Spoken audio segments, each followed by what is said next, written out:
Namo Narayan. Good morning, and today, first, I'd like to say my name is Swami Manamurti Saraswati David G. Little, and the other day I published a paper up on academia.edu called 12-Strand DNA Awakened by Kundalini. So I'd like to go through that paper and just introduce it. So this is a bit of a brief explanatory video on that paper and what I think it's about. So I've got the document up on the screen. I'll start by going through it. This won't take too long. I don't plan to go right into it too much. Okay, so what we've got here, paper's called 12-Strand DNA Awakened by Kundalini. Theory and hypothesis. And actually this will be the last one, right? So I've made a couple recently on advanced astral physics, and this will be the last one. All right, so just bear with me. So here we go, the introduction. So it's scientifically recognized in mainstream science that there exist two strands of DNA. However, within the realms of so-called New Age thought, there has been many people discussing the possibility that there are actually 12 strands of DNA. So that's mainly from the channeling community. You know, the channelers, right? So I've come to learn a little bit about that over recent years. So it's a real phenomena. So there's people in that community, channelers, that have been discussing 12-strand DNA. However, there is no proof yet that I have read about supporting this claim. I would like to build on my recent two papers on advanced astral physics, which I published in August and September, that by advancing my theory on 12-string DNA and how it's awakened by Kundalini energy. Okay, here's the theory. 12-strand DNA is awakened by Kundalini.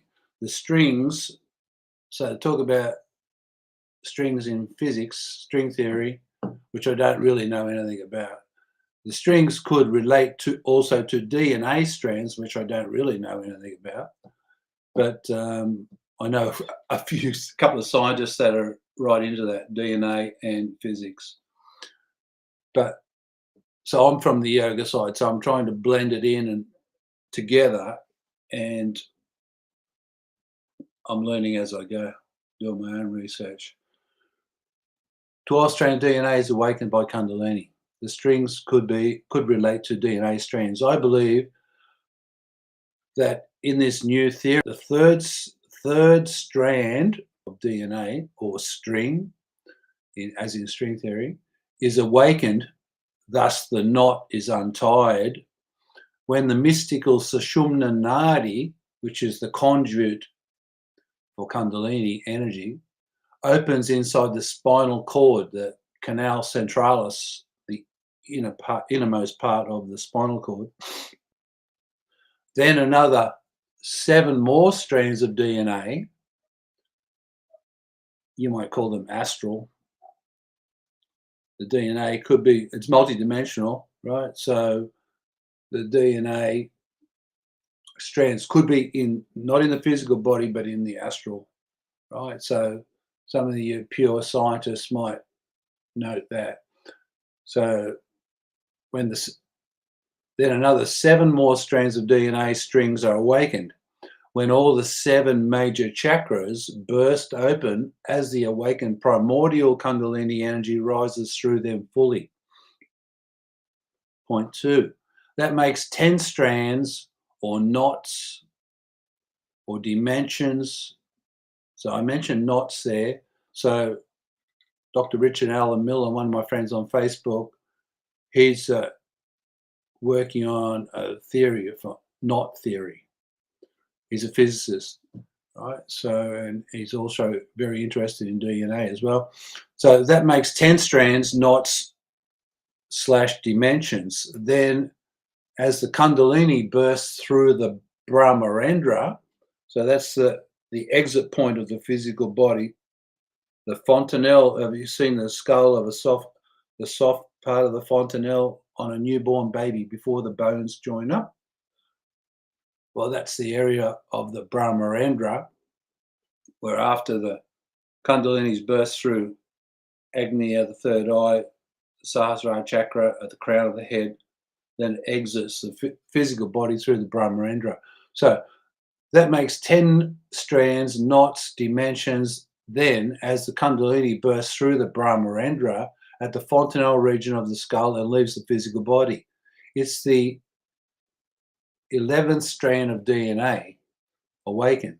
The 11th dimension opens, which in yogic science, especially Kundalini Yoga, equals God realization and moksha, or liberation, where there's no more samsara, or living in the world of illusion. From a higher perspective, this dimension's more of an illusion. So there's no more samsara, moksha, God realization, or rebirth, reincarnation, is needed. The human being is one with the eternal absolute, or God.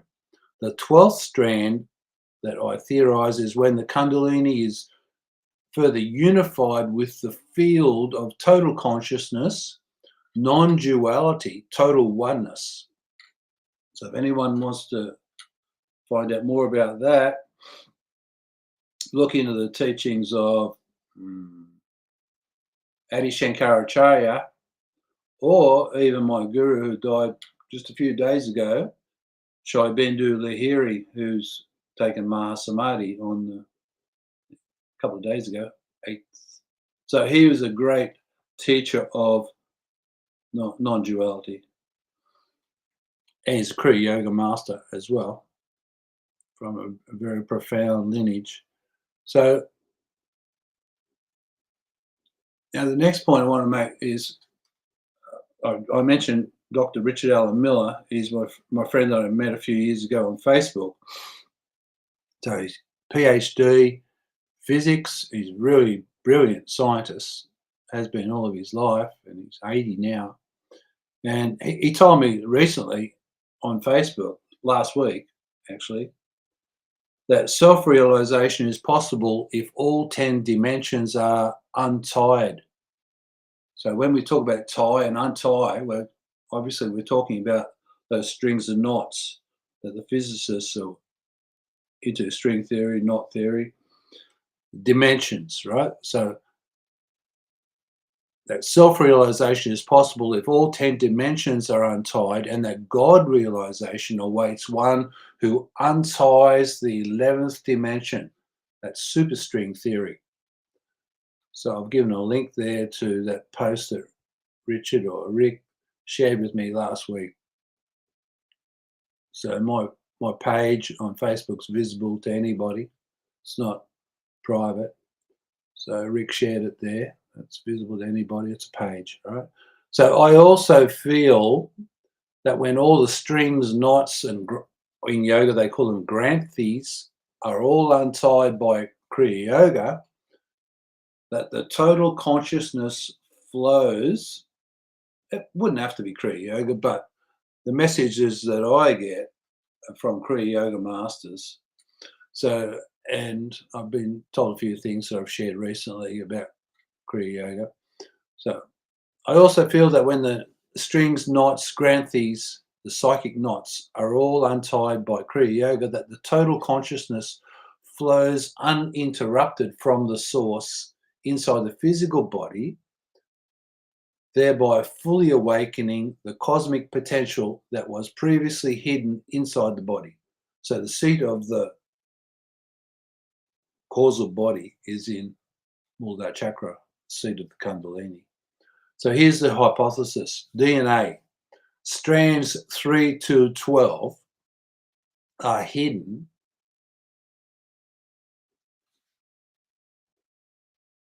in the section of the human DNA often labeled as junk DNA. So that junk DNA is the 95% of the genome that scientists don't look into, but a few scientists now, for instance, Dr. Max Rampel, is looking into the 95% of the DNA that is often overlooked, or the scientists, the genetics or DNA scientists don't look into it. So look into the xg1.org project, xg1 project. So, but I'm going a little bit further now, right? So Max is doing all that research, so I'm just adding a little bit more information here. So DNA strands 3 to 12. So 1 and 2 in the physical body, 3, that's when it becomes multidimensional, astral, causal, right? So 3 to 12 are hidden in the section of the human DNA often labeled as junk DNA, the non-coding section. It could also be associated with alien DNA that has been seeded in our human DNA by ancient and modern alien DNA hybridization programs that could be still ongoing. So look into the interview that I did with Max a few months ago, back in 30th of June it was, and there's a lot of information there about hybridization programs, but it's probably not accepted yet, or they haven't really blown the whistle on it, but there's a lot of talk about UFOs, and probably soon it'll be about the aliens. So anyway, and eventually they'll get round to the hybridization programs that have been going on. So as I've edited this paper of that transcript for Max, I've learned a lot about what Max has spoken about, the hybridization programs. So it's been ongoing and ancient and to this day. You can look it up yourself, do your own research. Okay, method. In the ancient yogic tradition, the masters say that the rise of Kundalini is blocked, right? That's a safety mechanism, blocked. That's the evolutionary energy of Kundalini. It's blocked by psychic knots called granthis. And they say that there are 3 knots inside the Sushumna Nadi, that's the transcendental Nadi inside the body. So until that awakens, Kundalini can't rise, okay? So it's only very mild awakening in chakras until Sushumna wakes up.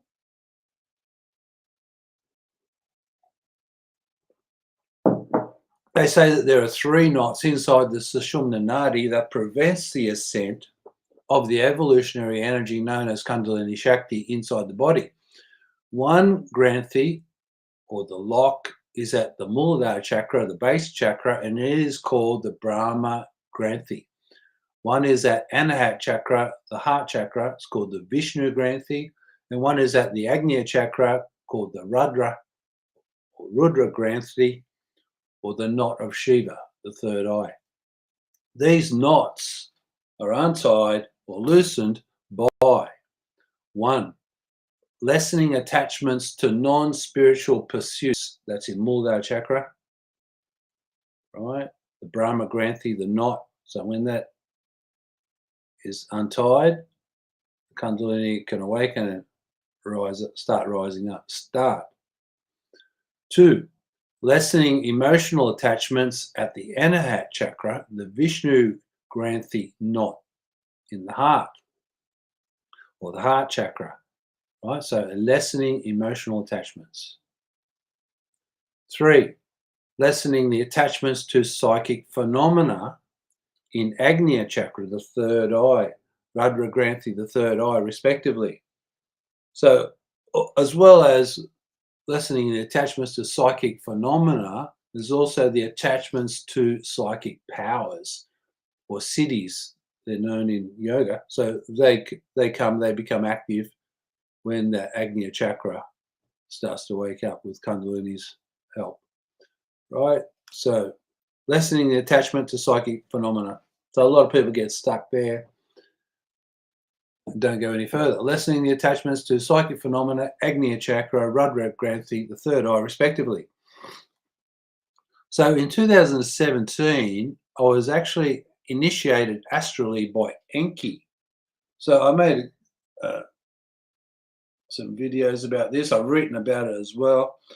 But this is 2017. I had 2 astral dreams, very vivid, 2 nights in a row, where Enki, the Anunnaki god scientist, astrally initiated me into a Kriya Yoga technique that he called Enki Kriya. And in that astral initiation, there was a lock, like we spoke about Granthis before, being the locks to prevent the Kundalini from rising up. So there was a lock at each chakra, or just above each chakra, like a combination lock. You know, have you seen a combination lock? You twist it until you get the right combination, then it unlocks. Okay, so there was a lock at each chakra, like a combination lock, and they were positioned inside the body above each chakra respectively. As the combinations spun on each lock, they eventually unlocked. And then Enki's breath, because he was breathing from my Bindu, he was up in a higher realm. I could see him. He was breathing from Bindu chakra down forward into Agnya, or the third eye, and then all the way down into Muldar, right? So I'm just telling you that. It's in my Kriya Yoga workbook. As the combinations spun on each lock, they eventually unlocked. Then Enki's breath could descend further into me. Then the chakras would start spinning. So they don't start spinning without the energy, right? So, and this is not, so this initiation was top down, astral down to the physical, right? It's not from you doing the work from the physical going up, right? It's coming down because it's top down, right? So I hope a lot of people start understanding this spirit world. It's top down. So we're talking about DNA, which is in the physical, but it's also above, in my opinion. Eventually, all the chakras were spinning. Enki's breath had the scent of sandalwood. So these are astral scents, astral smells, scents. Like this, I've received many higher astral initiations from my gurus in great detail, and they've transformed me from the inside out, I think. Testing the theory and hypothesis. Whilst the theory and hypothesis can be tested individually by advanced yogis, as yoga is an ancient, time-tested, deep practice which has existed for millenniums, it is proposed by me that to be widely accepted scientifically by, well, even my previous formulas on advanced astrophysics, plus this one on 12-strand DNA, be put to the test within the scientific framework by conducting the proposed Babaji's Kundalini research project, which has been talked about in India since 1970, when Pandit Gopi Krishna, who was an enlightened human being, first discussed the need of conducting this large-scale scientific research project on Kundalini Yoga. But you've got to remember, this is Kundalini Yoga. So the theory and practice of Kundalini Yoga. For an introduction to this proposed cutting-edge scientific research project, please see my recent videos on my YouTube channel, Mona Murti. So there's about 50 of them up there now. And my Facebook page, Swami Mona Murti Saraswati, for more information on this project. So there's one I made on the 18th of August 2024 about the Kundalini Research Project. Here you will gain a deeper insight into the proposed project and into our advanced cutting-edge scientific research project protocol. So that protocol has been amended, which I did mention in that video.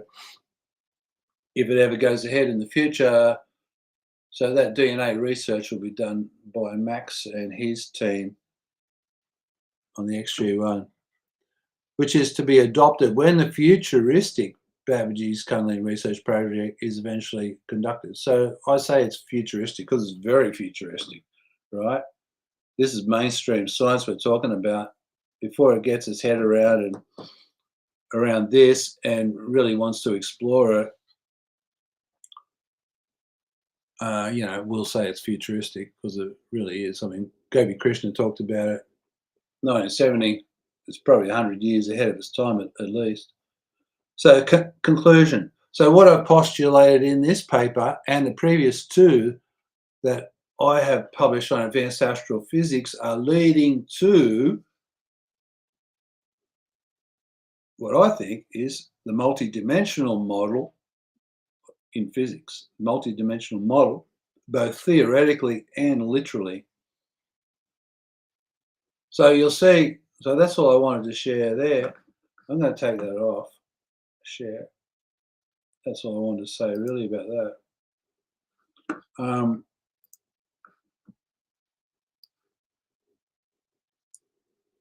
So you'll see that in August, I talked about all those formulas on advanced astrophysics. They came to me astrally, right? Babbage's formula and then the one on layer. So Shai-Bindu Lahiri, who just passed away a couple of days ago in Varanasi, where he lived, I mentioned him, my guru, a number of times. So he was a master of Laya Yoga, right? Kriya Yoga and Laya Yoga. So Laya Yoga is a big part of Kriya Yoga. So for those people that want to get their head around Laya Yoga, look into Kriya Yoga if you want to get into it, and look into Shai-Bindu's teachings. And so I'm not going to be making any more videos until next year. And this is all I wanted to say on that. I'll publish these papers, couple of papers, those ones on advanced astrophysics that was I spoke about, and this one on 12-strand DNA, which is, I think, very important. And I listen to some of those channelers, and I have over the recent years, and I've spoken about all this. And anyway, because this is 12-strand DNA, and what's DNA, so when we start looking into this other 95%, we might be also looking into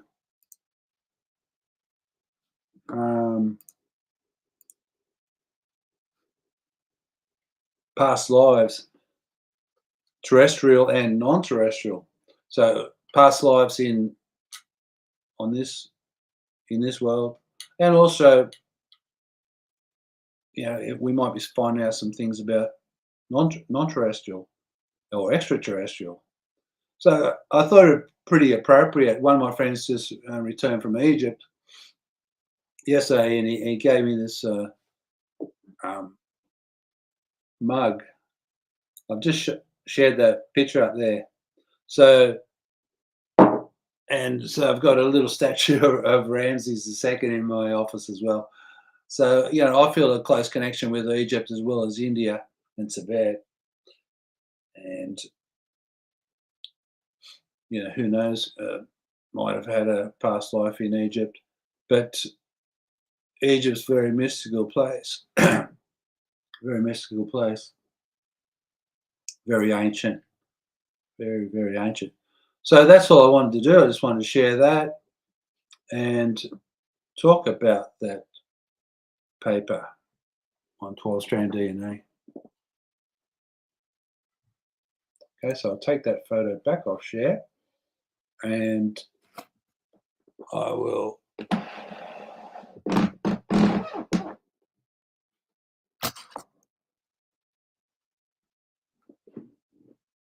I'll just say hurry on and